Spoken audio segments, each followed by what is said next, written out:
Vamos lá. TDAH na vida adulta. Tomar ou não tomar o medicamento? E aí, eu estou generalizando aqui a questão de medicamento. Pode ser o Concerta, o Venvance, pode ser qualquer um desses disponíveis aí no mercado, né? A Ritalina, tem muitos hoje. Cada dia que passa, parece que criam um medicamento novo para essa questão.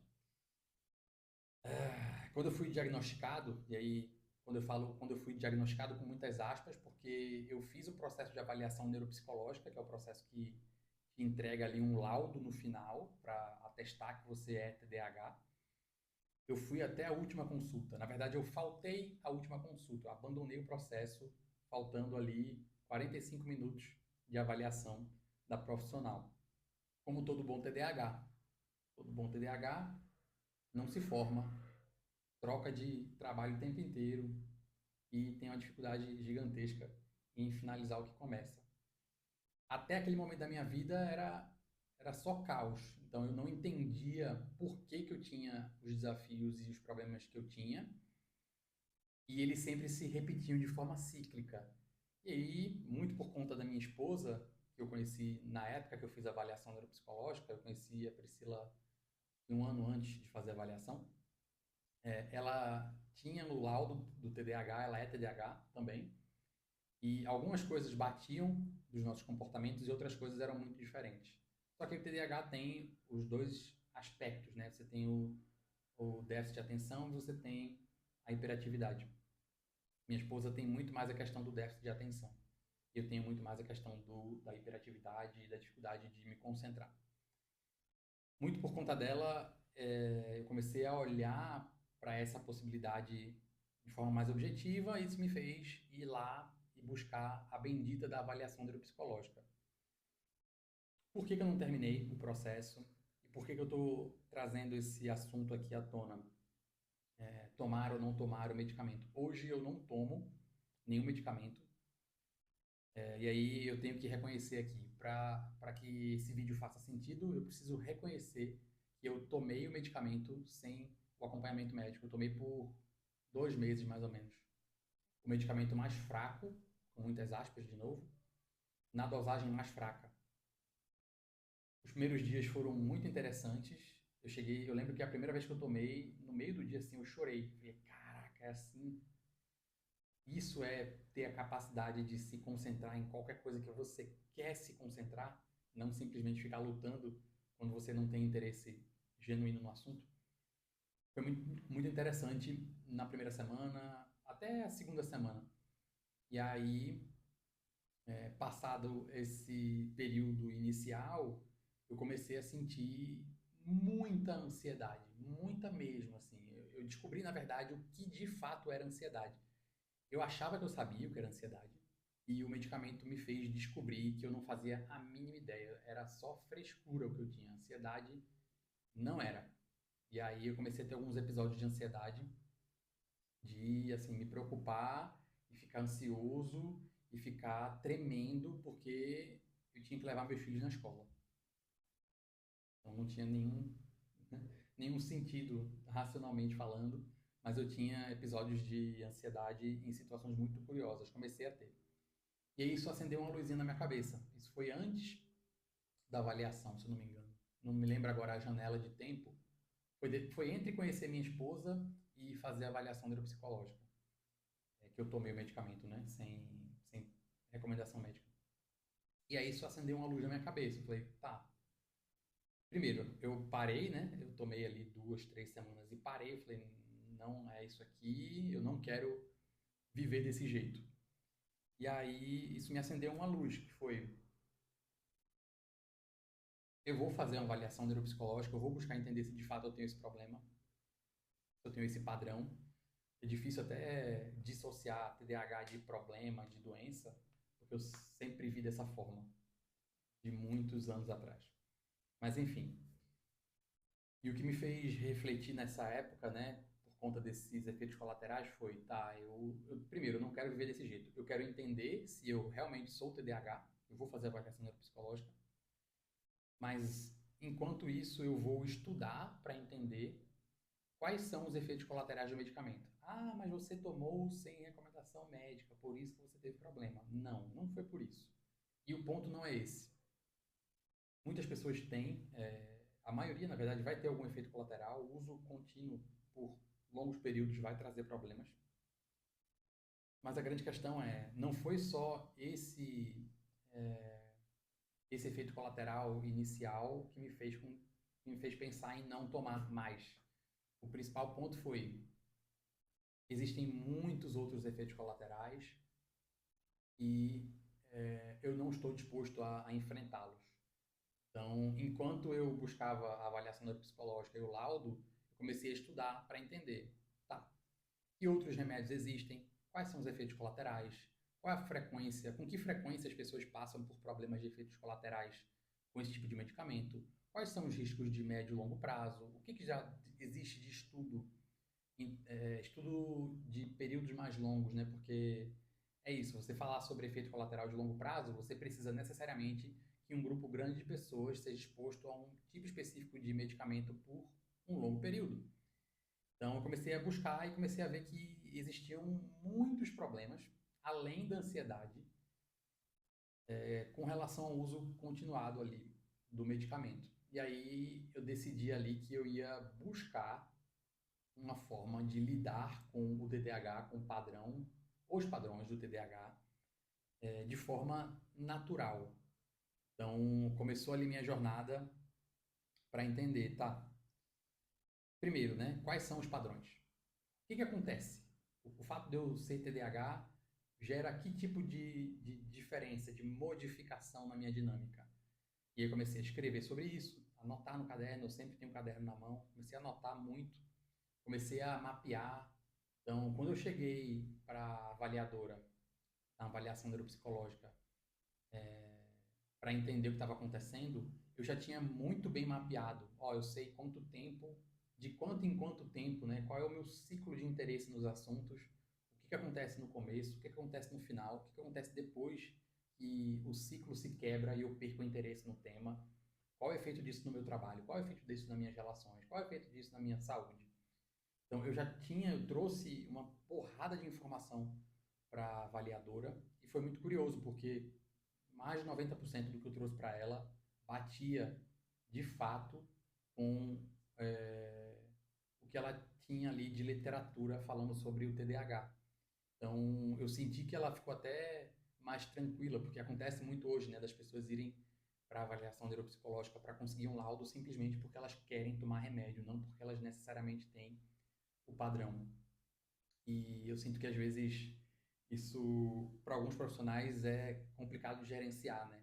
E aí, na nossa conversa, logo no início, quando eu trouxe todos esses dados, todas essas anotações, eu senti que ela relaxou um pouco, no sentido de, tá, a gente de fato está aqui buscando algo. Eu não vou ter que ficar trabalhando para entender se esse ser humano do outro lado da mesa está tentando me enganar ou não, para conseguir um laudo emitido por mim. Então, o processo foi muito interessante. Inclusive, eu recomendo todo mundo que puder, independente de você ser TDAH ou não, faça a avaliação neuropsicológica, porque ela vai te ajudar a entender vários padrões que você tem, vai te ajudar a entender coisas, áreas, né, ou funções que você executa muito bem, funções que você executa muito mal. Então, para mim, foi também uma possibilidade de me conhecer melhor e eu sou muito grato por ter passado por esse processo, ainda que eu não tenha finalizado ele. Enfim, comecei, estudei, fiz avaliação, entendi que de fato eu era TDAH, e aí dali para frente eu fui buscar, tá? Quais são as formas de lidar com isso sem medicamento? Se tu procurar no YouTube hoje, assim, eu posso estar enganado, eu posso ter pesquisado pouco, posso ter pesquisado mal, mas no Brasil tem pouquíssimos profissionais falando sobre TDAH que não seja orientado a medicamento. E o medicamento ele é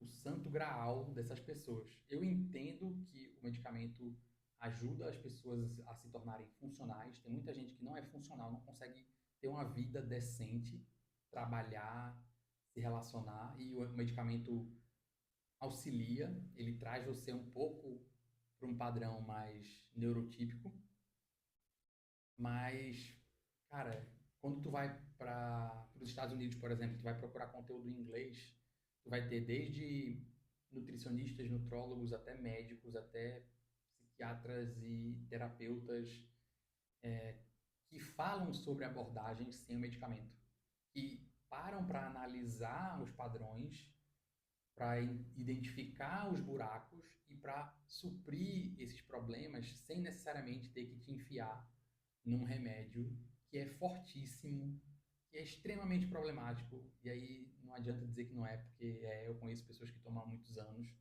e eu conheço os efeitos colaterais para além da minha própria experiência. É isso, é muito difícil encontrar conteúdo em português falando sobre alternativas. Então eu queria falar aqui, eu não vou dar uma de profissional da área da saúde, eu não estou aqui para recomendar nada para você. Minha única recomendação para você que é TDAH ou que acredita que é, primeiro, se você não fez avaliação neuropsicológica, faça. Segundo, entenda que o medicamento ele é uma alternativa, o medicamento ele não existe nenhum problema moral, ético, nenhum problema em você tomar o medicamento, mas se você for tomar, pergunte para o médico todos os efeitos colaterais possíveis e imagináveis. Peça que ele traga algum estudo para você ler sobre o uso prolongado desse tipo de medicamento. E cuide das outras áreas. Então, eu vou falar aqui sobre como eu lido com isso. Eu não tomo o remédio. Eu não deixei de ter os sintomas, né, os efeitos, mas eu consegui reduzir de forma impressionante os sintomas. E eu consigo ter uma vida muito mais funcional e muito mais feliz, sem necessariamente recorrer ao medicamento. E é uma escolha. Então, se você vai tomar um medicamento, se informe primeiro dos efeitos colaterais, de tudo que pode acontecer. E segundo, cuide da sua saúde, dos outros aspectos, do seu sono, da sua comida,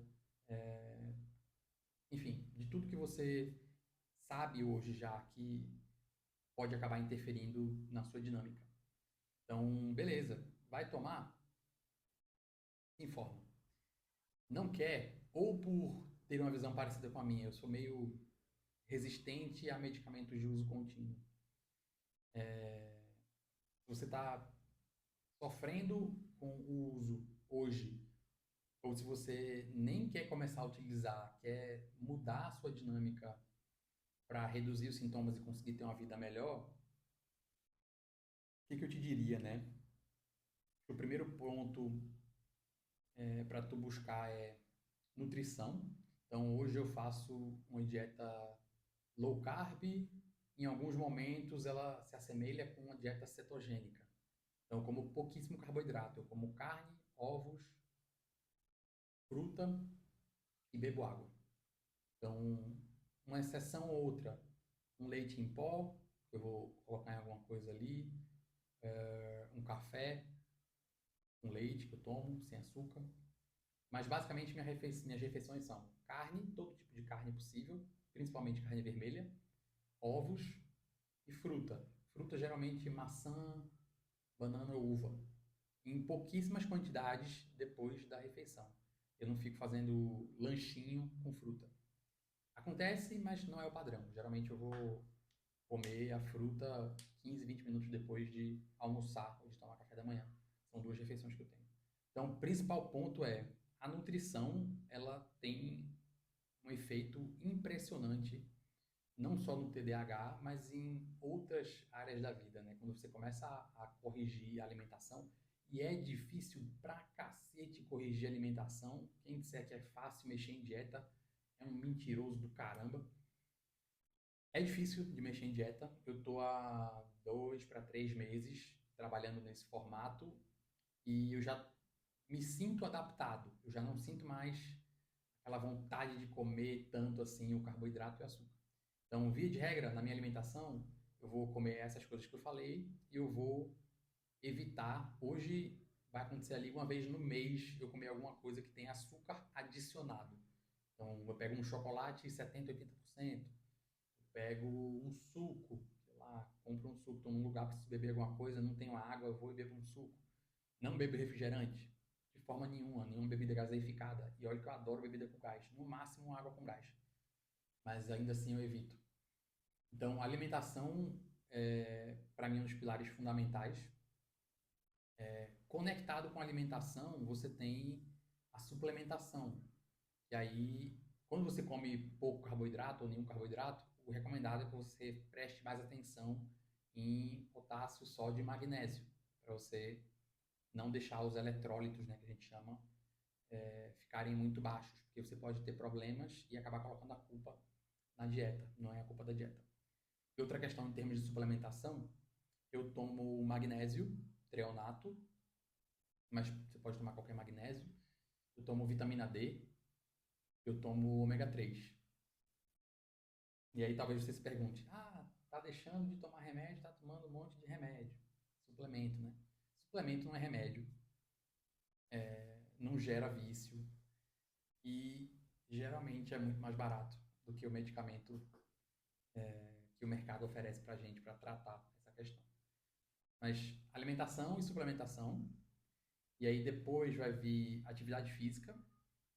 Eu tenho dificuldade, eu adoro correr, eu não estou correndo porque eu não quero ficar mais magro do que eu já sou, então eu estou fazendo academia. Eu não sou um fã de academia, mas eu me comprometo aí de 2 a 3 vezes por semana e tem me ajudado muito também. É legal fazer um cardio. Como eu tenho um filho pequeno e eu volto para a escola e pego eles depois, vou com eles no braço, né? Eles têm menos de 5 anos. Então eu tenho atividade de caminhada todos os dias, independente de eu fazer um cardio na academia ou não. Então eu tenho a musculação e eu tenho uma dinâmica. Eu vou no mercado muitas vezes andando, que é perto da minha casa. Então eu me locomovo andando com alguma frequência. Então eu não sinto tanta falta hoje de um cardio, parar para fazer um cardio, porque eu uso muito pouco o meu carro. Eu faço muita coisa aqui ao redor, caminhando mesmo. Então, alimentação, suplementação, atividade física e sono. Eu diria que são os principais. Você dormir ali pelo menos 7 a 8 horas, você trabalhar para evitar o uso de smartphone e tela 1 hora antes de dormir, você deixar a sua janela aberta para o sol entrar pela manhã, você tentar, né, se possível, acordar de forma natural. Mas o sono é assim, eu coloquei os 4 aqui, mas o sono talvez seja um dos mais importantes de você cuidar, do lado da alimentação ali, nessa dinâmica. E aí, por último, tem algo que eu fiz, que me ajudou muito, e quando eu mudei a minha dieta, eu acabei tendo mais facilidade para fazer isso, me afastar das redes sociais. Então, não tenho aplicativo de Instagram, não tenho aplicativo de TikTok no celular. Eu uso o YouTube para ver vídeos longos. Uma vez ou outra eu pego um vídeo curto no YouTube, só que eu abro aquele vídeo e saio dele. Eu não fico rolando feed. Então, eu me proibi de consumir vídeos longos. E aí eu fui de 4, 5 horas de uso do celular por dia para 1 hora e meia, 2 horas de uso do celular por dia. E olha que eu trabalho com meu celular, eu uso meu celular para trabalhar. Então, boa parte dessas 2 horas diárias tem a ver com o trabalho e muito menos com o uso do celular para entretenimento. Eu uso o YouTube e vejo vídeos longos. Então, essas 5 coisas, se você não decorou, não anotou, volta e vê de novo. Essas 5 coisas me ajudaram, têm me ajudado a lidar muito bem com o TDAH sem necessidade de medicamento. Não estou te dizendo para não tomar medicamento, não estou dizendo que medicamento é malvadão, mas estou te dizendo porque muitas pessoas não dizem, as principais cabeças pensantes hoje da área da saúde mental no Brasil vão te empurrar para um remédio. E esse não é o único caminho, esse é um caminho, ele é justo, ele é correto, mas tu precisa primeiro entender quais são os efeitos colaterais possíveis e depois entender que existe sim uma forma de lidar com isso sem necessariamente se entupir de remédios pro resto da tua vida. Tá? Então, era isso que eu queria falar no vídeo de hoje. Espero que você tenha curtido o vídeo. Clica aqui no gostei, traz teu comentário, se tu tem algum desafio aí hoje com relação a medicamentos, se tu tem desafios com relação ao TDAH e está pensando em tomar o remédio. Enfim, traz aqui a tua visão com relação ao que a gente conversou. Vai ser um prazer ler teu comentário, posso utilizar o teu comentário como inspiração para um próximo conteúdo. Espero que você tenha curtido esse bate-papo Pense sobre isso, não seja radical em nada e tome decisões mais conscientes da sua vida. A gente se vê na próxima semana.